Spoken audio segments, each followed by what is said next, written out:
Hello बच्चों, तो आज हम करने जा रहे हैं थ्योरी ऑफ एवोल्यूशन। इस थ्योरी ऑफ एवोल्यूशन में हम पढ़ेंगे जीन बैप्टिस्ट लेमार्क का वर्क। ठीक है, अब ये जो लेमार्क साहब हैं, ठीक है, जिसे हम पूरा नाम है इनका जीन बैप्टिस्ट लेमार्क, इनकी थ्योरी को बोला जाता है लेमार्किज्म। अब इन्होंने 1809 में, यानी जीन बैप्टिस्ट लेमार्क ने जो है बेटा 1809 में एक बुक पब्लिश करी। इस बुक का नाम है फिलोसॉफिक जूलॉजी। ठीक है, अब देखिए आपके एमसीक्यूज में पूछ लिया जाता है कि जो लेमार्क साहब है इनकी बुक का नाम क्या है, दैट इज फिलोसॉफिक जूलॉजी। अब ये जो बुक है बेटा, जिस तरह से आपके चैप्टर्स है, इस तरह से इन्होंने फिलोसॉफिक जूलॉजी में जो है कुछ थ्योरीज को पब्लिश किया। और इसकी जो थ्योरी यानी लेमार्किज्म की जो ये थ्योरी है, वो थ्योरी है theory of inheritance of acquired character. 3 words को बहुत ध्यान देना है इस वाली थ्योरी में, that is inheritance of acquired character. Inheritance का मतलब आप सब जानते हैं कि यानी पेरेंट्स से जो इंफॉर्मेशन है बेटा, वो सारी की सारी ट्रांसमिट हो जाना ऑफस्प्रिंग में। ठीक है, दैट इज इनहेरिटेंस। ठीक है, और साथ में एक्वायर्ड कैरेक्टर। लेकिन यहां पर इनहेरिटेंस किसका हो रहा है? यहां पर जो इनहेरिटेंस हो रहा है, यानी पेरेंट्स से जो इंफॉर्मेशन है वो ट्रांसमिट हो रही है बच्चों में, वो हो रही है एक्वायर्ड कैरेक्टर की, अकॉर्डिंग टू लेमार्क थ्योरी। क्या एक्वायर्ड कैरेक्टर? अब देखिए एक्वायर्ड कैरेक्टर समझते हैं। एक्वायर्ड कैरेक्टर का मतलब होता है कि जो हमारी बॉडी में फिनोटिपिकली चेंजेस आते हैं वो सारे ट्रांसमिट हो जाते हैं बेटा, अकॉर्डिंग टू लेमार्क थ्योरी। वो सारे के सारे ट्रांसमिट हो जाते हैं हमारी ऑफस्प्रिंग में, यानी न्यू जनरेशन में। जैसे कि हर एक ऑर्गेनिज्म जो होता है अपनी सराउंडिंग से बहुत ज्यादा इन्फ्लुएंस होता है। बोलो हाँ कि ना। जैसे मैं देहरादून में रहती हूँ, तो दिसंबर के मंथ में जहां पर मैं जैकेट्स और स्वेटर पहन रही थी, मार्च के मंथ में मैं टी शर्ट में घूम रही हूँ, क्योंकि मैं जो ऑर्गेनिज्म हूँ मैं भी अपने आप को सराउंडिंग के अकॉर्डिंग जो है वो चेंज करती हूँ, उसके अकॉर्डिंग अपने आप को अडेप्ट करती हूँ। लेकिन लेमार्क साहब ने कहा कि जो बॉडी के जो कैरेक्टर्स है बेटा, वो ट्रांसमिट हो रहे हैं ऑफस्प्रिंग में। उस टाइम की जो थ्योरी थी लेमार्किज्म, वो ये कहती है।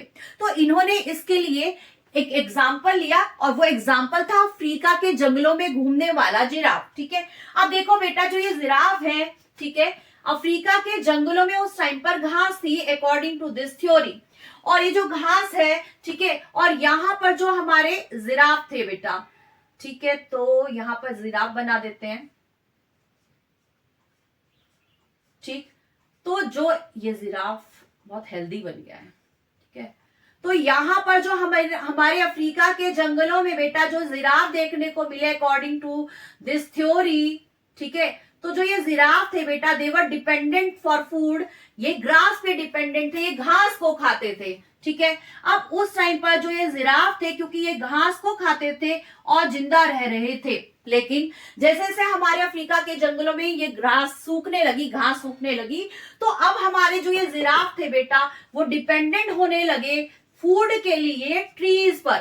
अब देखिए जो ट्रीज है, ट्रीज की हाइट तो क्या है, लंबी है, और जो मेरे जिराफ का साइज है वो बहुत शॉर्ट है। ठीक है, ऐसी कंडीशन में अपने आप खाना लेने के लिए कि किस तरह से यहाँ पर खाना लेंगे, ठीक है, क्योंकि ट्रीज जो है वो बहुत टॉल है। तो ऐसी कंडीशन में जो हमारे जिराफ है, इन्होंने क्या किया, इन्होंने अपनी फ्रंट लेग को ज्यादा यूज किया बेटा, इस पोर्शन को ज्यादा यूज किया, और साथ में नेक को भी ज्यादा यूज किया, ताकि वो ट्री की हाइट तक पहुंच सके और वहां से अपने खाने को ले सके।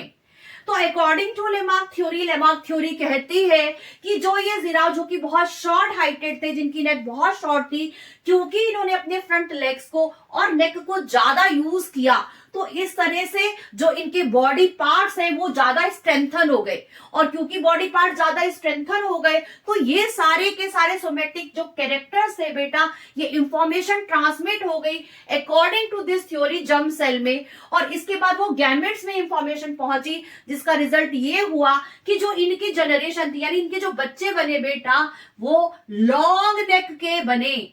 ठीक है, वो लॉन्ग नेक के बन गए, और साथ में ना सिर्फ वो लॉन्ग नेक वाले बने, बल्कि उनका जो फ्रंट वाले लेग्स थे बेटा, वो भी लॉन्ग ही बने, और ये बहुत ज्यादा स्ट्रेंथन भी थे। ठीक है, तो अकॉर्डिंग टू दिस थ्योरी जो हमारा लेमार्क साहब हमने इस बुक में लिखा, अकॉर्डिंग टू दिस थ्योरी जो ये जिराफ बने बेटा, इनकी नेक कैसी हो गई, लॉन्ग हो गई। क्यों लॉन्ग हुई? क्योंकि इन्होंने अपने फ्रंट लेग को और अपनी नेक को ज्यादा यूज किया ताकि वो लीव्स तक पहुंच सके। रिजल्ट क्या हुआ कि अकॉर्डिंग टू दिस थ्योरी की ये जो कैरेक्टर थे ज्यादा यूज करने की वजह से ट्रांसमिट हो गए हमारे बच्चों में, हमारे मतलब जिराफ के बच्चों में ट्रांसमिट हो गए, जिसका रिजल्ट ये हुआ कि बच्चों की जो गर्दन थी, यानी आज के टाइम का जो जिराफ है अकॉर्डिंग टू लेमार्क थ्योरी, वो इस वजह से बने, ठीक है। उनकी नेक और उनके फ्रंट वाले लेग्स बहुत लंबे बने क्योंकि उनके पेरेंट्स ने जो है, उनके एंसेस्टर ने जो है इन बॉडी के पार्ट्स को ज्यादा यूज किया।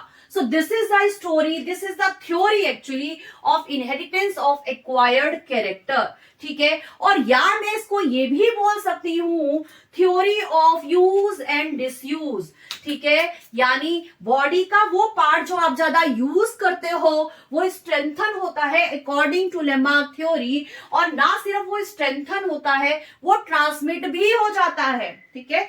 और साथ में बॉडी का वो पार्ट जो ज्यादा यूज नहीं होता है, ठीक है, तो वो धीरे धीरे जो है ऑफस्प्रिंग में जो है वो डीजेनरेट कर जाता है, यानी वो दिखेगा ही नहीं, डिसअपियर हो जाएगा अकॉर्डिंग टू लेमार्क थ्योरी। तो बच्चे एमसीक्यूज में अगर पूछ लिया जाए कि लेमार्क की थ्योरी क्या है, तो आप यूज एंड डिसयूज या फिर इनहेरिटेंस ऑफ एक्वायर्ड कैरेक्टर पर ही टिक करेंगे।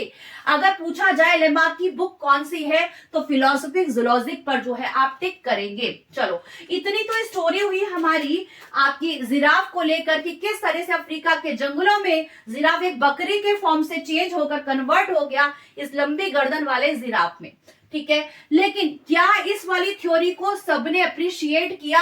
जी नहीं।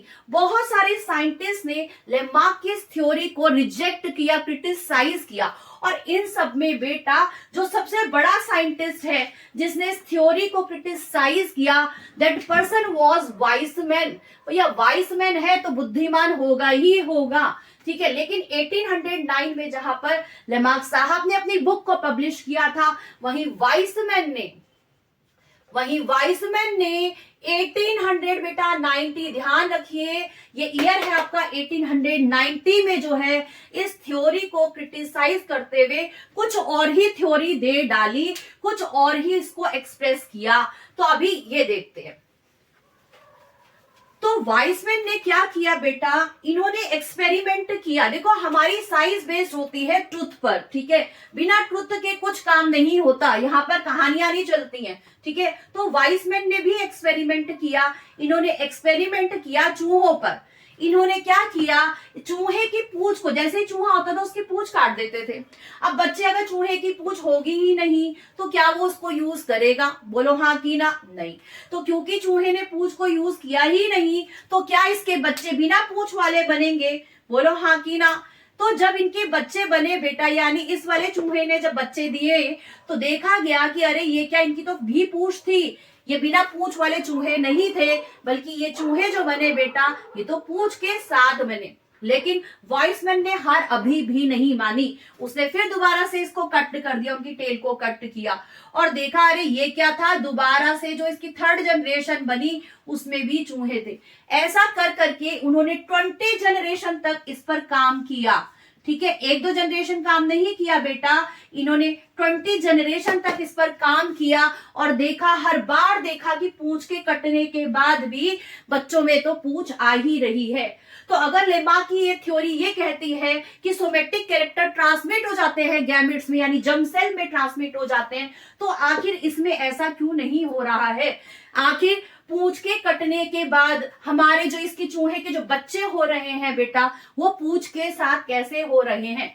तो वाइसमैन ने कहा बेटा कि ये थ्योरी मेरे को समझ में नहीं आती, यानी लेमार्क साहब की थ्योरी मुझे समझ में नहीं आती। लेकिन जी हाँ, बॉडी के वो पार्ट जो आप यूज करते हैं इतना समझ में आता है, वो ज्यादा स्ट्रेंथन हो जाते हैं और ज्यादा विजिबल होते हैं, बल्कि बॉडी के वो पार्ट जो यूज नहीं करते हो, नो डाउट उनको वीक सेक्शन में हम काउंट कर सकते हैं। लेकिन हाँ, इसके साथ साथ क्योंकि आप बॉडी के जो पार्ट्स यूज करते जा रहे हो और कुछ बॉडी के पार्ट्स को यूज नहीं कर रहे हो, तो उसकी वजह से वेरिएशन जरूर आ सकता है। ठीक है, क्या आ सकता है? वेरिएशन आ सकता है। और इसी के साथ साथ इन्होंने साथ में ये भी क्लियर करा कि जो ये कैरेक्टर्स है फिनोटिपिकली क्योंकि चेंजेस हुए हैं इस जनरेशन में, तो इसका मतलब ये नहीं हो सकता कि फिनोटिपिकली जो कैरेक्टर्स हैं, यानी सोमेटिक कैरेक्टर्स जो है, सोमेटिक सेल के जो कैरेक्टर्स हैं वो ट्रांसमिट हो जाए गैमेट सेल में, यानी जर्म सेल में। तो इसके साथ ही थ्योरी ऑफ एवोल्यूशन जो कि लेमार्क साहब की फिलॉसफी जूलॉजिक में जहां पर उन्होंने सब कुछ एक्सप्लेन किया था, उन सब चीजों को अब रिजेक्ट कर दिया गया। मिलते हैं अब एक न्यू वीडियो में जहां पर हम स्टडी करेंगे डार्विन साहब को।